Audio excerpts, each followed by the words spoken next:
ప్రస్తుతం మనం మహబూబ్నగర్ జిల్లా కేంద్రంలోని కలెక్టర్ కార్యాలయ ఆవరణలో ఉన్నాము. అయితే గత వారం రోజులుగా మహబూబ్నగర్లో 523 సర్వే నెంబర్ అంటే చాలా అక్కడ కాంగ్రెస్ నేతలు అదేవిధంగా బీఆర్ఎస్ నేతలు ఇరు వర్గాల మధ్య తమ రాజకీయ పబ్బం గడుపుకునేందుకు చూస్తున్నాం. వికలాంగుల పేరిట కూడా వాళ్ళు రాజకీయాలు చేయడం చేస్తున్నారు. ఇక్కడ బీఆర్ఎస్ నేతలు కావచ్చు, అక్కడ కాంగ్రెస్ నేతలు. అసలు ఏం జరుగుతుంది పాలమూరులో? 523 సర్వే నెంబర్ అంటే చాలా రాజకీయ నాయకులకు ఒక వణుకు పుడుతుంది. ఎందుకంటే 523 సర్వేలో మొట్టమొదటిసారిగా అవినీతికి పాల్పడింది. మనం ఎన్నోసార్లు తొలివేలు ద్వారా బయటికి ఎన్నోసార్లు మనం చెప్పినప్పటికీ అక్కడ అధికారులు, రెవెన్యూ అధికారులు కావచ్చు, పోలీస్ వ్యవస్థ కావచ్చు, ఏ ఒక్కరిపైన కూడా చర్యలు తీసుకోవడంలో వెనుకంజ వేసిందని చెప్పుకోవచ్చు.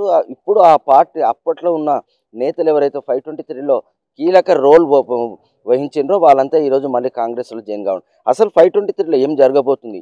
ఎందుకు వీళ్ళంతా అంటే వికలాంగులు నిజంగా నిరుపేద వికలాంగులా, లేకపోతే వాళ్ళంతా ప్రభుత్వ ఉద్యోగస్తులా, లేకపోతే వాళ్ళకి ఎక్కడైనా ఇండ్లు ఉన్నాయా అనేది ఇక్కడ వికలాంగుల సంఘం సంబంధించిన జిల్లా అధ్యక్షుడు ఆయన జిల్లా కలెక్టర్ ఫిర్యాదు చేసి ఎవరైతే వికలాంగుల పేరిట ఈ రాజకీయ పబ్బం గడుపుకునేందుకు ప్రయత్నాలు చేస్తున్నారో వాళ్ళు అంటే ఫిర్యాదు చేయడానికి వచ్చిండ్రు కలెక్టర్కి. మనం చూస్తున్నాం. చెప్పు మిత్రమా, ఏంది అసలు ఏం జరుగుతుంది?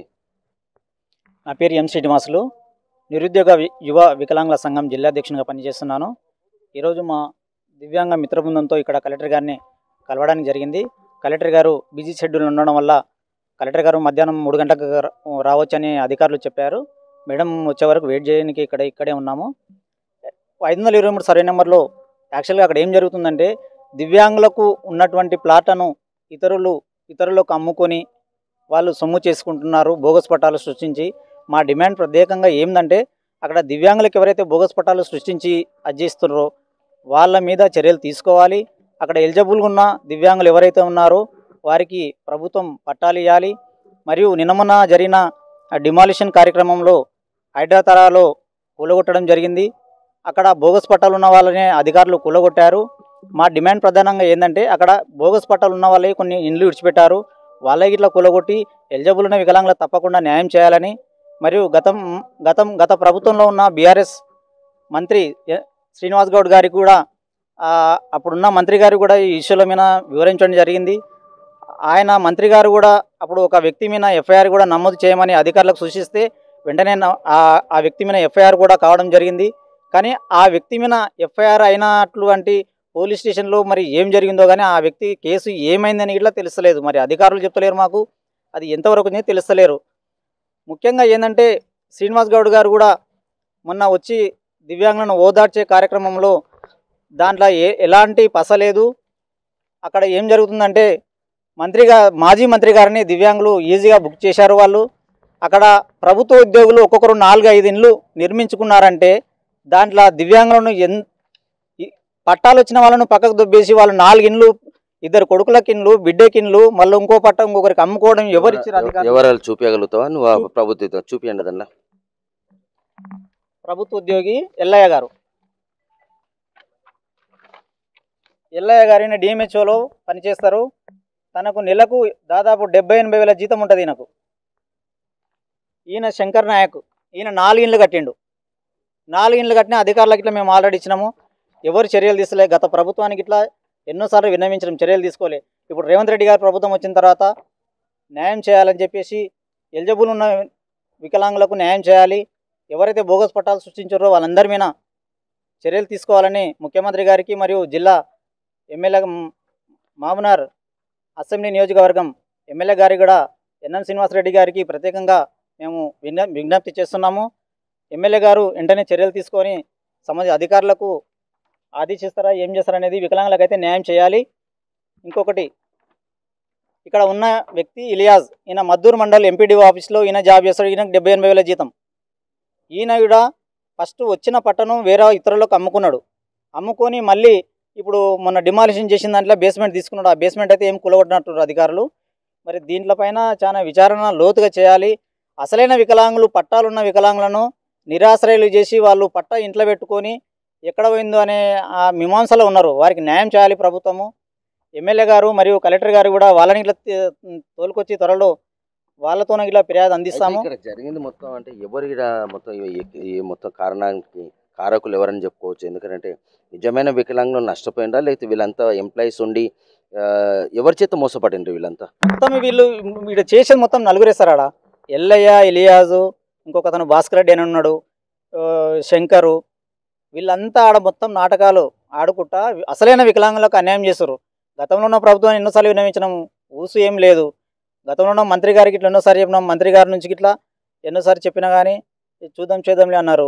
కేసులు అయితే ఒక అతని మీద అయితే ఎఫ్ఐఆర్ పెట్టించిండు. ఇదంతా బోకస్ సర్టిఫికేట్లనా లేకపోతే నిజంగా వాళ్ళు తయారు చేసి రెవెన్యూ అధికారులు తయారు చేసి ఇచ్చిండ్రా లేకపోతే వీళ్ళు తయారు చేసుకున్నారా? రెవెన్యూ అధికారులు లేదు సార్, అక్కడ ఉన్న వాళ్ళే ఎంఆర్ఓ సంతకాలను ఫోర్జరీ చేస్తారు.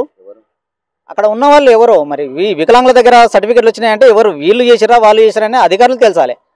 అధికారులకు ఇట్లా మేము డిమాండ్ చేసేది ఒకటే, ప్రభుత్వానికి ఆ సర్టిఫికెట్ని వెరిఫై చేయాలి. ఇప్పుడు వాళ్ళ దగ్గర ఇప్పుడు అధికారులకు ఏవైతే సర్టిఫికెట్లు ఇచ్చారో అవి ఒరిజినల్ డూప్లికేట్ అనేది అధికారులు తెలుసాలి. ఎవరైతే పేరు విన్నా, ఇప్పుడు ఉదాహరణ ఎల్ఐఎంఐ పేరు ఉంది, వాళ్ళని పిలవాలి, మీ ఒరిజినల్ పట్ట తీసుకురాని అని చెప్పాలి. ఎవరు ఇచ్చినా వాళ్ళని లోతుగా విచారణ చేస్తే తప్పకుండా బయటపడుతుంది. ఇప్పుడు మాజీ మంత్రి కూడా వాళ్ళ బాధని చెప్పుకున్నారు కదా, మళ్ళీ ఆయన ఏమంటున్నాడు వాళ్ళతోన? మాజీ మంత్రి గారు ఏమంటున్నారు అంటే మొత్తం ఆడ సార్ కొంచెం ప్రెస్టేషన్లకు గురైండు. మొత్తము ఆ విషయంలో ఏంటంటే మొత్తం వికలాంగులకు అన్యాయం జరిగిపోయింది అంటుండే, కానీ ఆడ ఉన్న ఎంప్లాయీస్ అసలైన దొంగలని ఆ సార్ ఇట్లా గమనిస్తలే అంటుండే ఎమ్మెల్యే మాజీ మంత్రివారు ఇట్లా మొత్తం లోతుగా తెలుసుకొని మాట్లాడాలి. ఏంటంటే వికలాంగులకు అన్యాయం జరిగితే ముందు నేనే ఉంటాడా ఆక్రమణం జరుగుతుంది కాబట్టి మేము చూస్తున్నాం అంతే, ఏం జరుగుతుంది ఏం కథ అని. ఎవరెవరి పైన కేసులు నమోదు చేయాలి, ఎవరెవరి పైన, ఎందుకంటే దీంట్లో ఈ 523 అంటే ఫస్ట్ గుర్తుకొచ్చేది గతంలో బీఆర్ఎస్ నేత కౌన్సిలర్ ఇప్పుడు కాంగ్రెస్ పార్టీకి జంప్ అయిండు రాణి కౌన్సిలర్ అయితే రాజు అక్కడ మొత్తం చూసుకుంటాడు, వ్యవహారాలన్నీ చక్కబెట్టుకుంటాడు. అయితే ఏంది పరిస్థితి, దాంట్లో వాళ్ళకు కూడా హస్తం ఏమన్నా ఉందా? బీఆర్ఎస్ నాయకుల హస్తం ఇట్లా తప్పకుండా ఉందని మేము ఇట్లా భావిస్తున్నాము, చెప్పలేము. వాళ్ళకి ఇట్లా ఉండొచ్చు. ఇప్పుడు ఏంటంటే ఇప్పుడు ఇక్కడ ఉన్నోళ్ళు తప్పకుండా ఆడ పోతుర్రు కౌన్సిలర్ సార్ ఇట్లా అంటే ఆయన ఎంఆర్ఓలో మేనేజ్ చేస్తుండు, అది ఇలా చాలా రాంగే కదా. అంటే బోగస్ సర్టిఫికెట్లను ఆయన ఇట్లా ప్రోత్సహించినట్లే అని ఏం డిమాండ్ చేస్తుండ్రు మీరు ప్రభుత్వం నుండి? మేము ప్రత్యేకంగా ఏం డిమాండ్ చేస్తున్నామంటే బోగస్ పట్టాదారుల మీద వెంటనే చర్యలు తీసుకోవాలి. అక్కడ ఏవైతే అన్ఎలిజిబుల్ వ్యక్తులు కట్టుకున్నారో వాళ్ళకి ఇట్లా డిమాలిష్ చేయాలి వెంటనే. ప్రభుత్వం చేసి ఎలిజిబుల్ ఉన్న వికలాంగులు తప్పకుండా 100 ఇండ్లు ఇస్తారా 200 ఇండ్లు ఇస్తారా అనేది ప్రభుత్వం, మరి మేము త్వరలో ఎమ్మెల్యే గారిని ఇలా కలుస్తాము, కలెక్టర్ గారిని ఇలా కలిసి మాకు న్యాయం చేయాలని మేము తప్పకుండా కోరుతాం.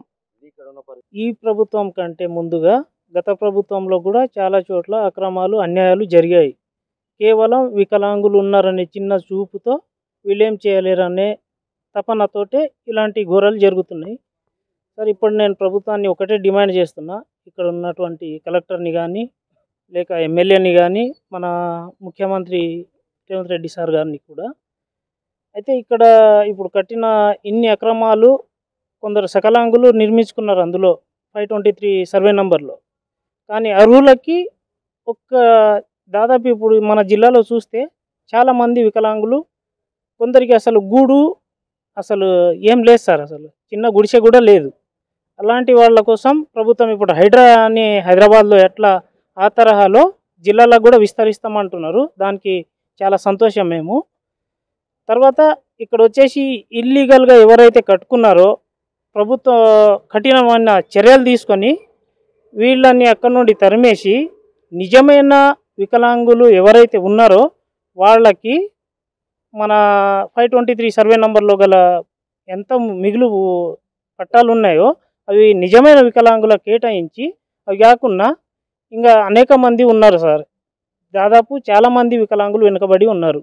ఇది కాకుండా డబుల్ బెడ్రూమ్లు కూడా కొన్ని చోట్ల మిగిలి ఉన్నాయి. దాంట్లో కూడా ప్రభుత్వం వాళ్ళ దృష్టికి తీసుకొని మాలాంటి వికలాంగులకి ఒక్కొక్క డబుల్ రూమ్ కేటాయించినా కూడా భవిష్యత్తులో మాకంటూ స్వయం ఉపాధి మాకు అనేది ఏర్పరచుకుంటుంది. 523 సర్వే నెంబర్లో ఎవరైతే ప్రభుత్వ ఉద్యోగస్తులు ఉన్నారో మనం చూస్తున్నాం, వీళ్ళంతా ప్రభుత్వ ఉద్యోగస్తులు.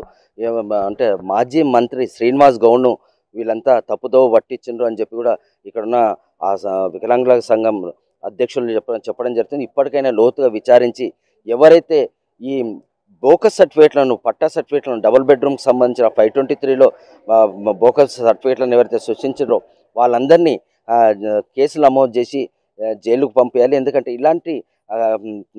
ఇలాంటి ఘటనలు పునరావృతం కాకుండా ఉండాలంటే వారిపైన కఠినమైన చర్యలు తీసుకోవాలి. మా ప్రభుత్వ ఉద్యోగంలో ఉంటూ అదేవిధంగా ప్రభుత్వ ఉద్యోగ రిటైర్మెంట్ అయిన వాళ్ళు కూడా ఈరోజు ప్రభుత్వం నుంచి నెలసరి జీతాలు తీసుకుంటూ కూడా ఈ విధంగా చేయడం పద్ధతి కాదు. నిరుపేద వికలాంగులకు కావచ్చు, నిరుపేదకు ఎవరికైనా సరే వాళ్ళకు డబుల్ బెడ్రూమ్ కేటాయించడంలో తప్పేం లేదన్న వాళ్ళ వాళ్ళ అభిప్రాయం. ఇప్పటికైనా జిల్లా అంటే ఇక్కడ కాంగ్రెస్ పార్టీకి సంబంధించిన మున్సిపల్ చైర్మన్ ఆనంద్ మరియు ఆ కౌన్సిల్ అంతా ఈరోజు జిల్లా కలెక్టర్కు ఫిర్యాదు ఇవ్వడం జరిగింది. అదేవిధంగా జిల్లా ఎస్పీ కూడా ఫిర్యాదు చేయడం జరిగింది. దీనిలో నిజమైన దోషులు ఎవరైతే ఉన్నారో బోకస్ సర్టిఫికేట్లు అంటే బోకస్ సర్టిఫికేట్లు సృష్టించడం ఎవరైతే నిజమైన దోషులో వాళ్ళందరినీ కూడా లోతుగా విచారించి వారిపైన కేసు నమోదు చేయాల్సిన అవసరం ఎంతైనా ఉంది. ఎందుకంటే ఇది హైడ్రా తరహాలోనే ఈరోజు మహబూబ్నగర్లో కూడా కూల్చివేయడం జరిగింది. మరికొన్ని కూల్చివేతలు కూడా ఈ 2-3 రోజుల్లో జరిగే అవకాశం ఉంది. అయితే దీనికి సంబంధించిన 523 సర్వే నెంబర్తోనే పాలమూరు నియోజకవర్గ రాజకీయ భవిష్యత్తు అంటే నిలబడి ఉందని చెప్పుకోవచ్చు. గతంలో కూడా 523 నుంచి కొందరు రాజకీయ భవిష్యత్తు స్వస్తి పలకాల్సిన అవసరం ఏర్పడింది. మరియు ఇప్పుడు కూడా 523 సర్వేలో పూర్తిస్థాయిలో విచారణ జరిపి దీనికి సంబంధించిన ఎవరినైనా సరే వదలకూడదంటూ కూడా వికలాంగుల సంఘము అధ్యక్షులు డిమాండ్ చేయడం జరుగుతుంది. మహబూబ్నగర్ నుంచి మన తొలి వెలుగు కోసం మీ మధు.